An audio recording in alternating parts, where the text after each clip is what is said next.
Well,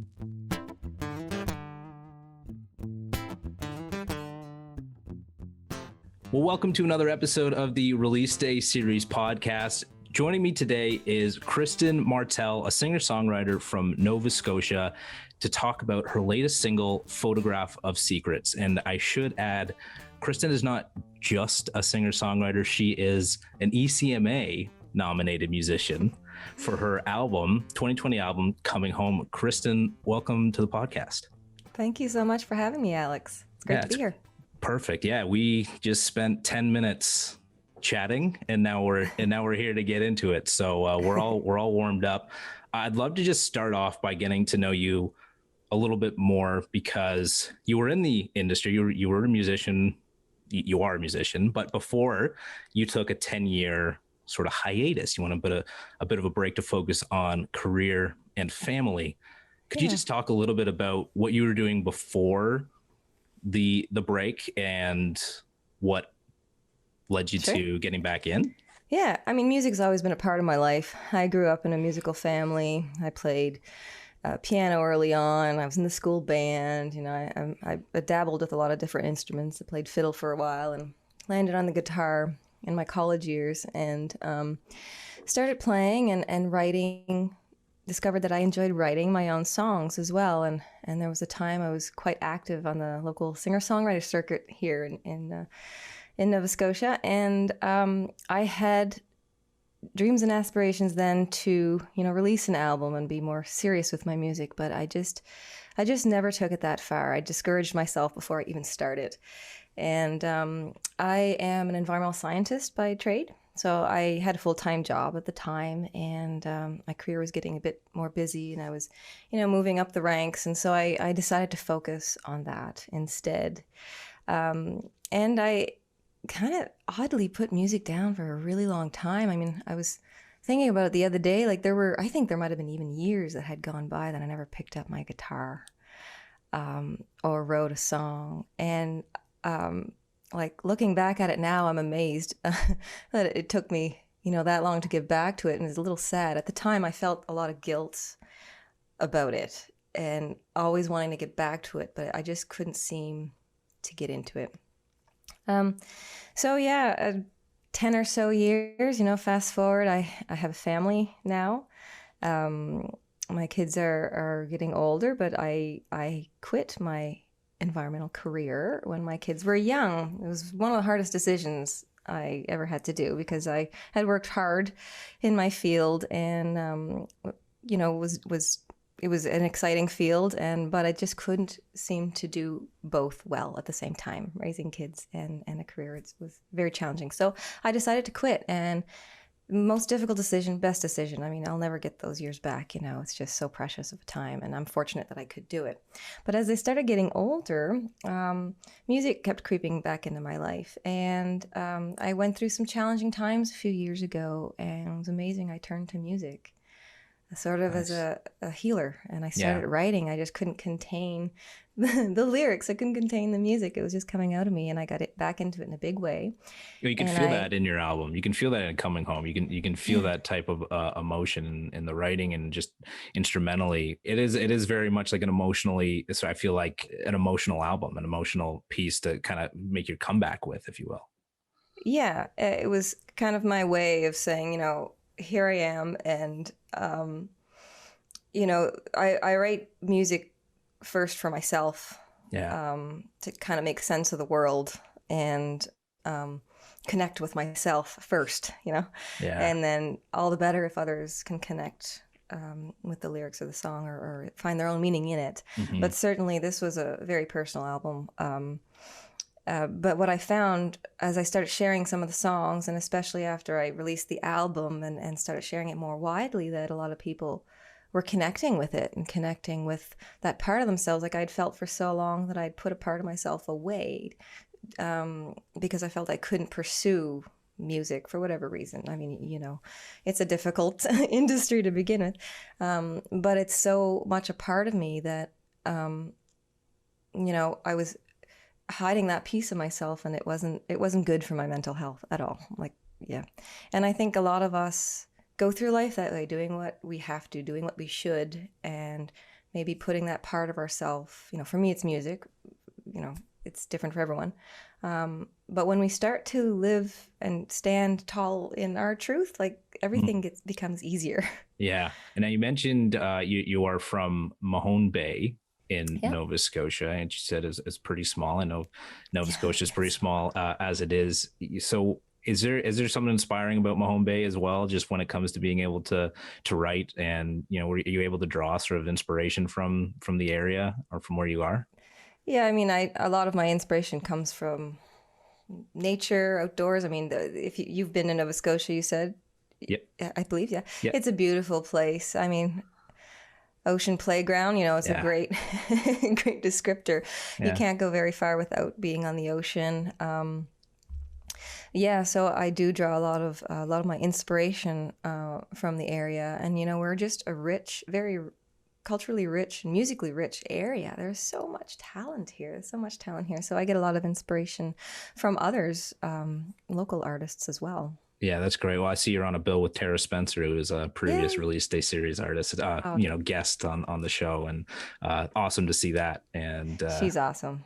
She's great. It was awesome. So nice to speak with her. So that's this might be a bit of a divergent here, but I met her a couple of years ago at a festival, and I was just starting to get back into music. And my daughter really was with me and really liked her, and she wanted to talk to Tara for some reason. So after Tara got off the stage, we went to talk to her, and I'm so glad we did, because we established a little connection there. And then, then I started, moving on with my music, and the music scene is kind of small on the East Coast, so you get to know each other pretty quick. Yeah. But seeing her, I think she got into music later in life. So seeing her do it successfully, stand in it, it was really motivational for me, inspiring. Yeah. It's like, I don't have to stop just because maybe I'm not in my early 20s anymore. Yeah. No, still room. Totally. No, and that's something even like, me mentally is getting over, is like, you don't have to be, you don't have to be young to do this, like you do it when it feels right, because and like you say, you do it for yourself. And when it feels like it's the right time to sit down and write, or sit down to record, or get into that process, then that's the right time. You can't force art. You can't force the emotions to come out of you. Yeah. So that's cool. And in Mahone Bay, is there a lot of places to play? Were there a lot of places to play? Did you get out and were you able to play around your area, or do you have to go into Halifax? Yeah, I've been fortunate. Yeah, I released, it wasn't the plan, but I released my debut album April 2020, right at the beginning of the pandemic. Yeah. So but I've been fortunate, because the East Coast, we've been able to keep our numbers quite low. So things have opened up. Last summer, we were pretty well open, and there were a lot of outdoor events and outdoor shows. And so I've kept myself quite busy in Nova Scotia, and had a chance to play in New Brunswick, where I am from New Brunswick originally. So I did have a chance to go visit and play a few shows around there. And I do have a solid booking for this spring and summer. We're on pause again, though, right now, if you've heard the news, which is unfortunate, but we shall see. I don't know what the summer will look like this year. It might look a bit different, but there's smaller venues, but it's nice to, I think for all artists starting out, the best thing is to start and grow your audience locally.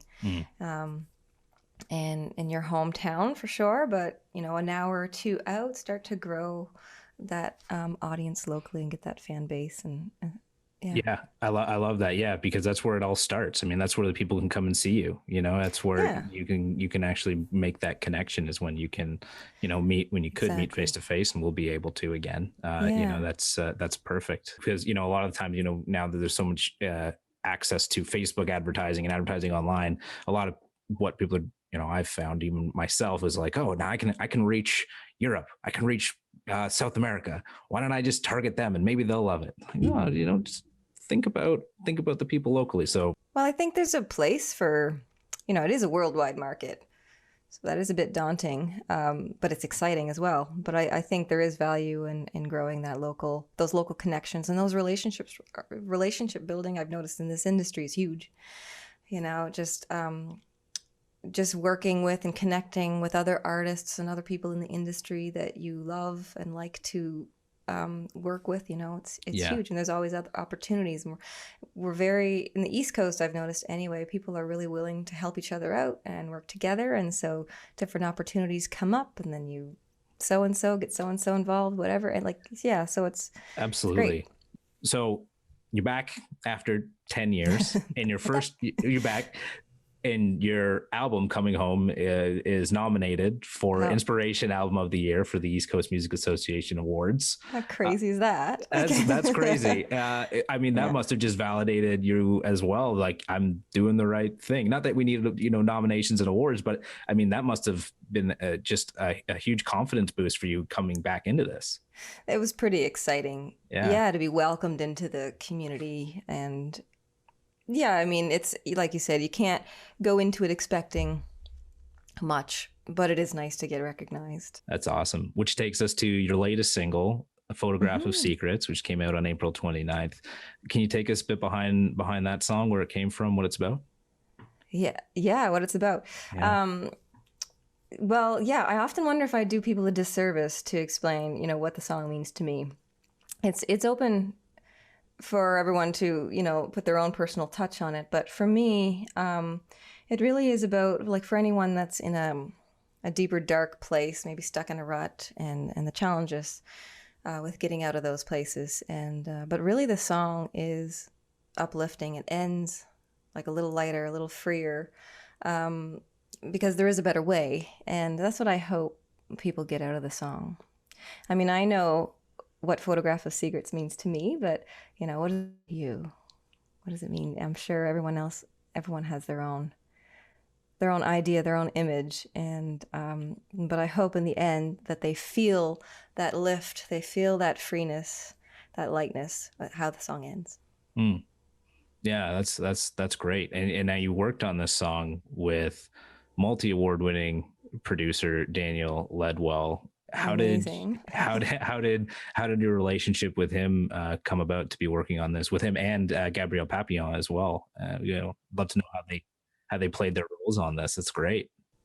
Yeah. So how this started, maybe I'll back up. Like, how this project started is in the wake of the pandemic, the local music association here, of course, wasn't giving out funds for touring. So they were offering these opportunities for mentorship programs. And so I jumped on that right away, and I knew right away who I wanted to work with, and it was Gabrielle Papillon. I've been a huge Gabrielle fan long before I met her, and I only met her very briefly at a music conference in 2019. Kind of embarrassed myself. But I've always really enjoyed her melodies, and her lyrics have always grabbed me. And being where I'm at, I want to learn. I feel like I don't have all the time in the world to be mediocre in my art. I want to learn from those that I'm inspired by.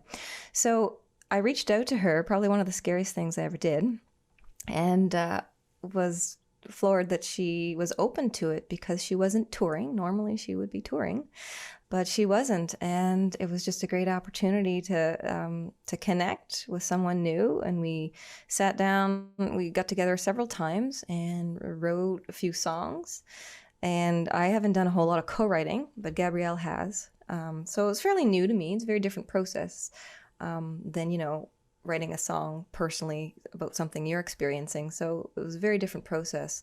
And we explored, I explained that this song especially was more of a exploration of different melodies, pushing my boundaries on where I normally go, like using different parts of my voice that I don't usually do, and using different type of poetry in songs and different imagery. And Gabrielle really pushed me to explore my boundaries, and it was really fun. I feel like you kind of hear that a lot, and a lot of people might want to just sort of try and figure it out themselves, but there can be such benefit from working with somebody, even just from that out of just out of your realm of maybe what you're thinking for a song. You might have the chords, or you might have a few notes or a few lyrics here and there. Bringing it to somebody else can really to build on that. Yeah.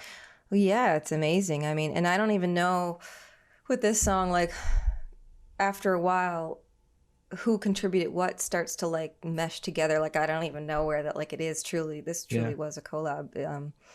You know, so that's kind of interesting. And we have another collaboration coming out probably in August that we recorded with Dan as well. So awesome. And we hope to work together again in the fall. So, you know, it's worked out, and she has a wealth of knowledge, and just being new in the industry, it's just little things, subtle things, you know, that she was able to help me with. And I'm so thankful. That's awesome. Sorry, I cut you off. You're about to kind of go into the next. Yeah, I was going to say that was one part, and yeah. I was so fortunate to work with her on the writing part. But then I decided I wanted to work with Dan.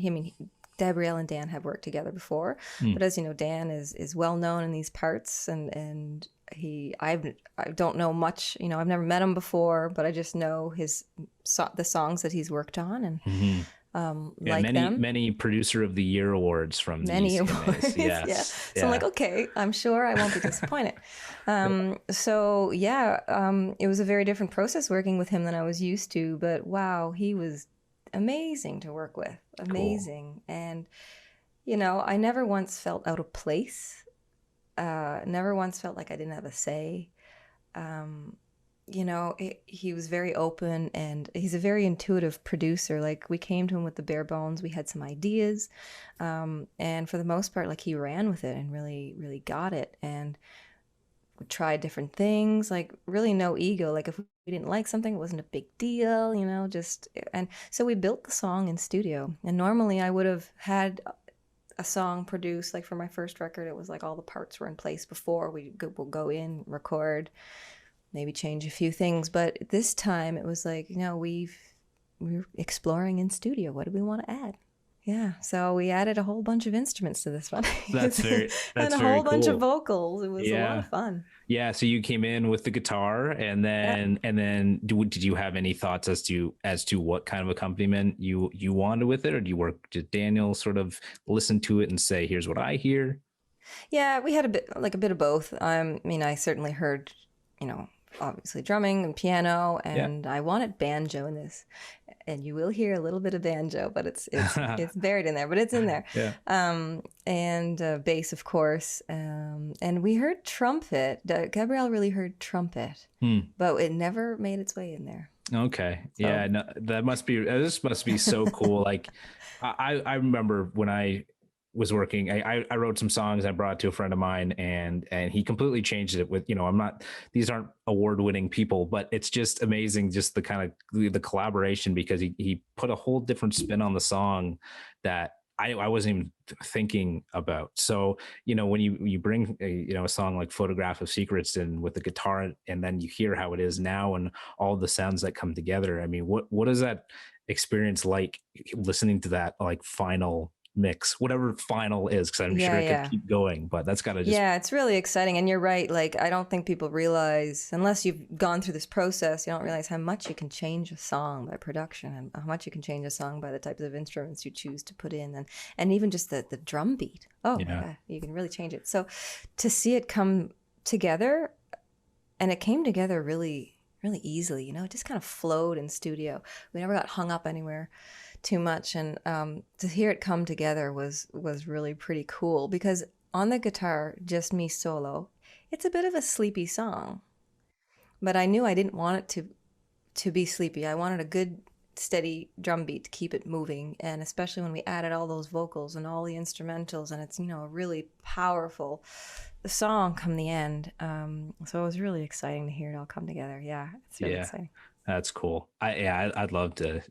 I think I had one demo from another artist we talked with here. They'd sent it over, and you listen to the initial demo, and you're like, oh, yeah, that's cool. And you listen to it now, and you're like, oh man, like how do you even get there? Like it's just you just so cool. You just pick, right? You just start and keep adding layers, and and like I said, you can keep going. You could just keep adding. So there's this limitation.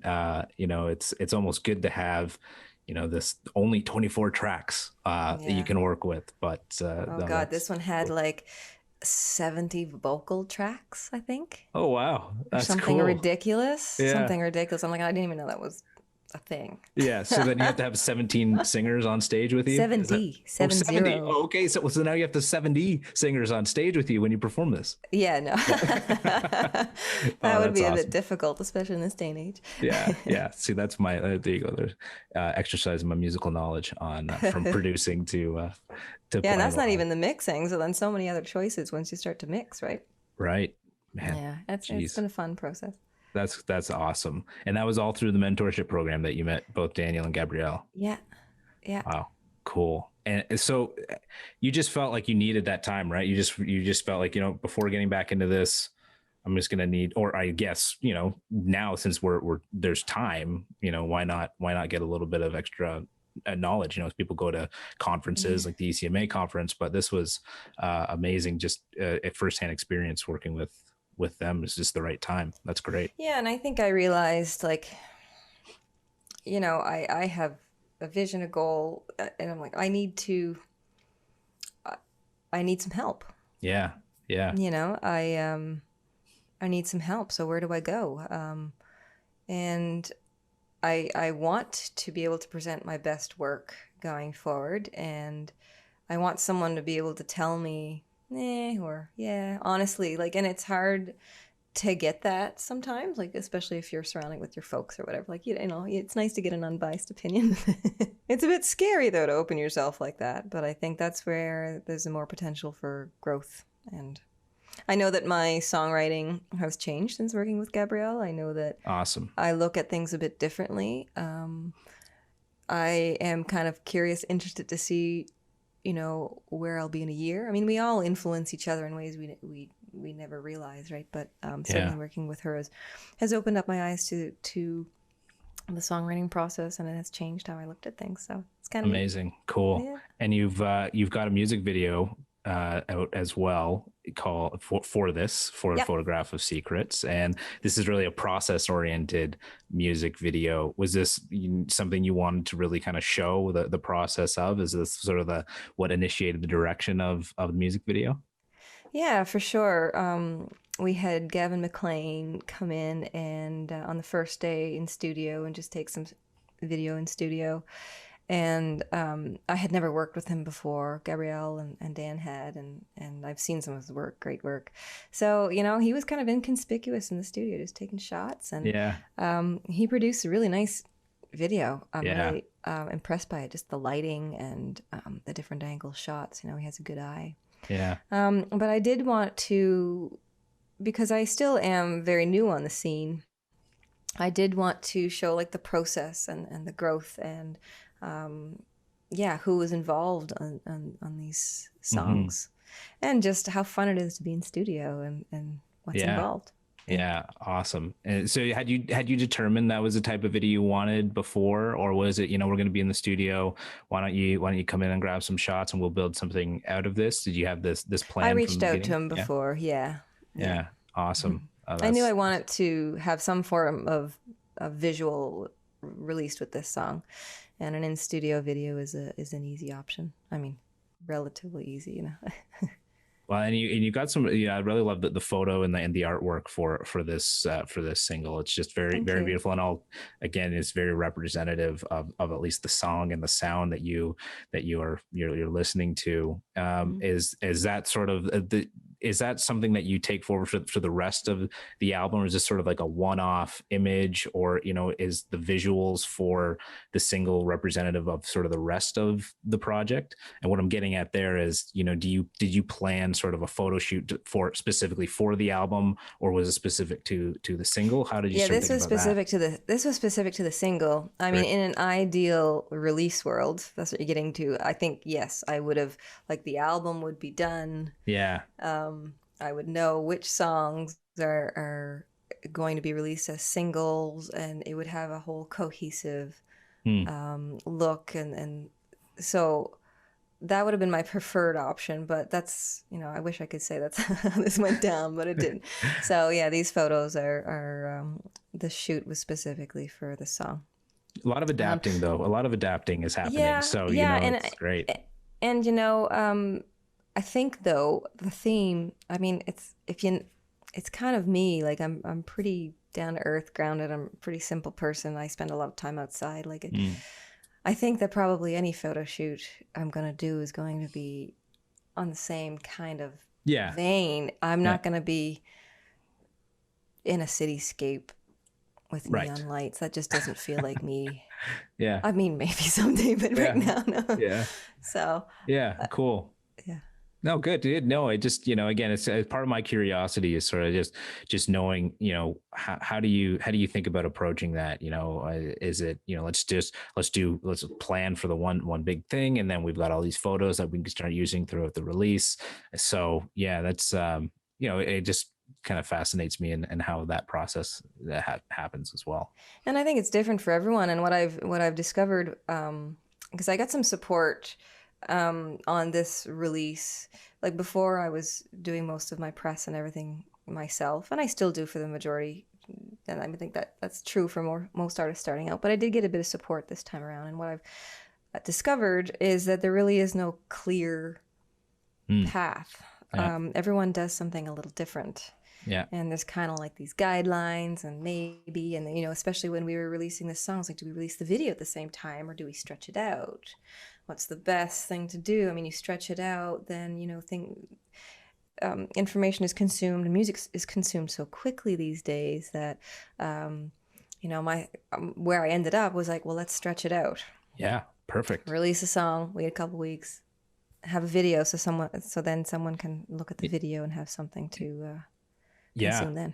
Well, yeah, and that ties it back to one of our previous interviews with Bad Buddy out of Edmonton, and they had put their album out, they put a single out, and then it was okay. Well, we want to try and get this to radio, but it had already been out, so it was like, oh well, it's kind of old now. Like we don't want it because it's released. Like well, we just recorded this. Why would you not want it? So then somebody said, make a video. If you make a video, it'll help with this. So no, I think that's definitely part of, and it's tough. You're right. Everybody's doing things differently. Sure. Maybe there are some guidelines. There's some things that you do, by the book, and emailing, if you're going to email EPKs, not individual sound files. And, there's those little things, right? People want to know the bio. They want to see the photo. They want to hear the song. But, when it comes to that release plan, right, it's like sometimes that can, how do you draw that out? And, if you can't put out a song every 6 to 8 weeks, how do you really lean on supporting that single? So I think that's very smart. Yeah, I think it works. I did it previously. I mean, for the album, I released 3 singles and 1 video. And I think it's just about keeping the momentum. And I mean, I even notice it with myself because so much information comes at us every day. Yeah. I mean, we consume so much information on socials, and it's hard to process it all. And I find that even with myself, like unless I might hear of an artist once and I'm like, oh, that's cool. I'll check that out later. But then it's like you've moved on to something else. But artists that have released consecutive singles or videos or whatever, then you start to get that memory, right? And you recognize them, and then it's easier to go back and check them out. And well, I also do you feel like it also shows how serious they're taking it, because there's so many musicians out there, there's so much music, it's all part of the industry now, is everybody's releasing music that you kind of want to invest yourself in the music and the musicians and the artists that are doing it, and putting out music and projects consistently, because it's going to help you understand, okay, you really are taking this seriously. I want to go and take a listen and see what you're all about. Yeah, and to see that professionalism, like, it's a shame to say, but we all do judge a book by its cover. We always say we shouldn't, but I mean, especially when we're consuming things so fast like we do. So I mean, the images, the videos, the content, what you're putting out there. Yeah. It's there. You need to put some thought into that. Yeah. And I've been one who's kind of steered away from teasers or from like little snippets, and for me, it's like, well, let's see the full thing, like I kind of, here coming May 14th, here's 30 seconds. It's kind of like, I'm going to forget about that. Like I kind of want to know when the song's out and then it's out, and it's kind of because otherwise I'll go move on. Yeah, I think there's a fine line, and this is what I'm discovering and kind of playing with a bit too. If you let people know, if you do too many teasers beforehand, something's coming, it's coming. People get, yeah, that's annoying. So there's a balance. So I think a little bit of that is helpful. I'm still playing around with that, trying to see what works. And I think everyone's in the same boat. Like, and depending on the time of year too. Right now in spring, I know there is a lot of music coming out. Mm-hmm. A lot of people were busy during the pandemic recording albums in their bedrooms and No kidding. Every Friday, yeah. I mean, I'm big on the Spotify like new releases, the release radar on Fridays, and it's like I can't believe the amount of new music that I'm missing, and like I'm seeing, and then it's leading into something else. So yeah, it's a ton.